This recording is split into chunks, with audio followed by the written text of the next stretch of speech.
इस वीडियो में हम विरंजक चूर्ण अर्थात ब्लीचिंग पाउडर के बारे में बात करने वाले हैं। हो सकता है आप इसका इस्तेमाल घर पर भी करते हो। तो हम देखेंगे कि यह रासायनिक रूप से कैसे बनता है और इसके क्या उपयोग हैं।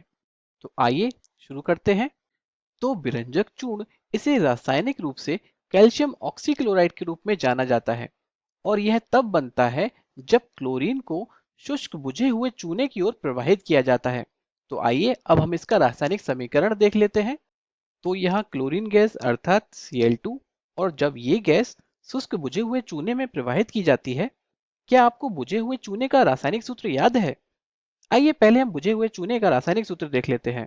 तो जब भी हम रसायन विज्ञान में चूना कहते हैं, हमारा मतलब होता है CaO अर्थात कैल्शियम ऑक्साइड, जिसे क्विक लाइम भी कहा जाता है। और इसे क्विक इसलिए कहा जाता है क्योंकि यह पानी के साथ जल्दी से अभिक्रिया कर लेता है और यह संयोजन अभिक्रिया करने के बाद हमें कैल्शियम हाइड्रोक्साइड देता है, जिसे हम बुझा हुआ चूना कहते हैं।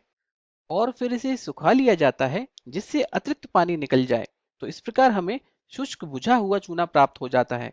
तो शुष्क बुझे हुए चूने का रासायनिक सूत्र भी यही होगा, कैल्शियम हाइड्रोक्साइड अर्थात CaOH का होल ट्वाइस।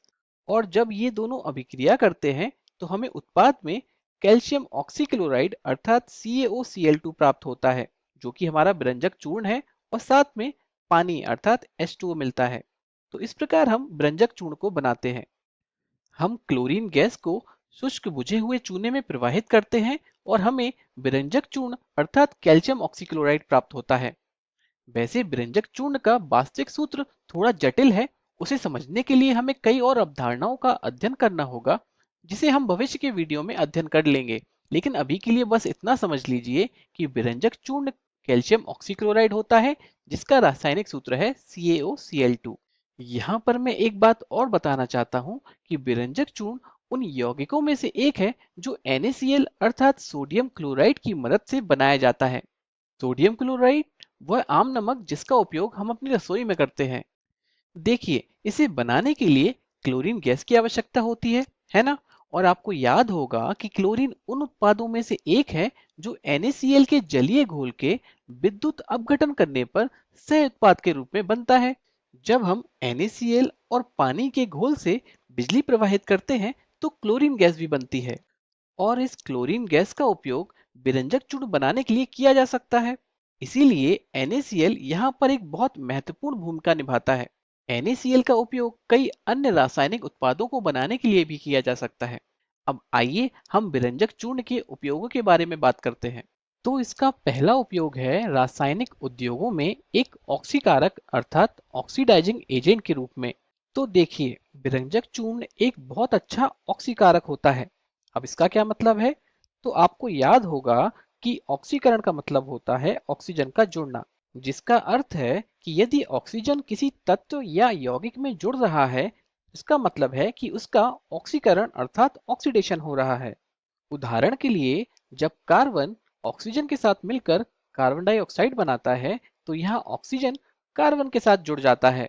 या फिर हम कह सकते हैं कि यहाँ पर कार्बन का ऑक्सीकरण हो जाता है और हमें एक नया यौगिक मिलता है। तो हम कह सकते हैं कि विरंजक चूर्ण एक बहुत अच्छा ऑक्सीकारक है।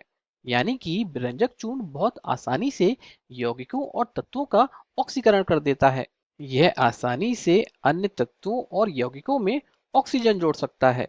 तो रासायनिक उद्योगों में जब भी कभी किसी चीज में ऑक्सीजन जोड़ने की आवश्यकता होती है, तो हम वहां पर विरंजक चूर्ण का उपयोग एक ऑक्सीकारक के रूप में करते हैं। इसका दूसरा उपयोग है कुछ सामग्रियों का रंग हटाना या विरंजन करना। उदाहरण के लिए, वस्त्र उद्योगों में इसका उपयोग सूती और लिनन के विरंजन के लिए किया जाता है। अब देखिए, ये मेरी पसंदीदा टी शर्ट है जो कि काले रंग की है और यह सूती कपड़े की है। और आप जानते हैं सूती कपड़ा कपास का उपयोग करके बनाया जाता है और कपास स्वाभाविक रूप से काले रंग का तो नहीं होता है। तो यह रंग कैसे आया होगा यहाँ पर? तो मेरा अनुमान है कि टी शर्ट बनाने वालों ने कपास की टी शर्ट को काले रंग की डाई में डाला होगा और डाई के अणु इस टी शर्ट में चिपक गए होंगे और इस तरह यह टी शर्ट काले रंग की दिखती है। और जब मैं इसे विरंजक चूर्ण में डालता हूं, तो विरंजक चूर्ण के अणु डाई के काले अणुओं का ऑक्सीकरण कर देंगे और फिर रासायनिक अभिक्रिया होगी और फिर एक नया यौगिक बनेगा। और फिर इस तरह ये काले रंग के अणु अपना रंग खो देंगे और इस तरह मेरी ये टी शर्ट अपना काला रंग खो देगी। जैसा कि आप देख सकते हैं अब यह फीकी पड़ गई है। तो इस तरह आप वस्त्र उद्योगों में सूती और लिनन के विरंजन के लिए अर्थात इसको रंगहीन करने के लिए विरंजक चूर्ण का उपयोग कर सकते हैं। आप अपनी किसी जीन्स को शेडेड लुक देने के लिए भी इसका उपयोग कर सकते हैं, लेकिन थोड़ा संभल कर।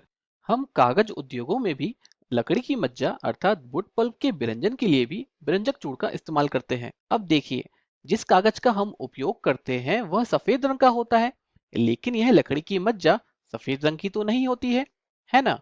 तो इस लकड़ी की मज्जा को रंगहीन करने के लिए हम विरंजक चूर्ण का उपयोग करते हैं और इसी तरह हम इसका उपयोग कपड़ों से दाग हटाने के लिए भी करते हैं। अब देखिए, जब भी आपके कपड़ों पर कोई दाग या कोई रंग का निशान होता है तो वह बहुत गहरे रंग का होता है ना? और रंग हटाने के लिए या उसे रंगहीन करने के लिए विरंजक चूर्ण का उपयोग कर सकते हैं। विरंजक चूर्ण का एक और उपयोग हम पानी को जीवाणुओं से मुक्त करने के लिए भी करते हैं। देखिए, पानी में बहुत सारे सूक्ष्म जीव हो सकते हैं जो मानव शरीर के लिए बहुत हानिकारक हो सकते हैं।